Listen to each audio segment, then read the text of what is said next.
mbokki asalaamaaleykum wa rahmatullahi taala wa barakaatuhu.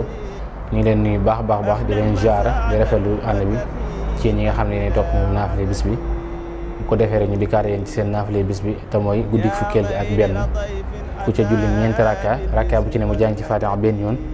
ak inna anzalnaahu juróom-ñaari yoon ak qul yaa ayyuhal kaafiruun ak qul wallaahu lu ci ne juróom-ñaari yoon.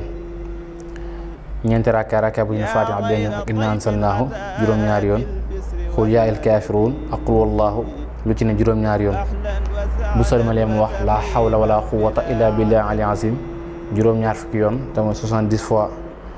mu noppee mu junni ci yonent bi sallallahu alayhi wa sallam juróom-ñaar fukki yoon 70 fois. dees na ko jéggal bàkkaaram njëkk ak yu mujj te aaya ju ci ne dees na ko ca bindal tuyaaba jaamu yàlla am at. dana mel ni itam ku goreel junniy jaam saraxe junniy diinaar reggal junni ñu xiif wodd junni ñu rafle te lépp lu nekk ci kaw suuf dana ko jéggalul suñ boroom subhanahu wa taala moo xam lu wow la wala lu tooy la te dees na ko musal ci balaa yi ak fitna aku xiif ak wu ràgg ak saddum junni te dees na ko musal ci mettitu dee te dana tàdd ajjana te dees ko xisaab. kon mbokk yi li moo nekkoon njariñal naafile bis bi tey bu ko defee ñu baamuwaat li mu rakkaay ñeenti rakka Faatiha benn yoon ak inna anzalnaahu juróom-ñaari yoon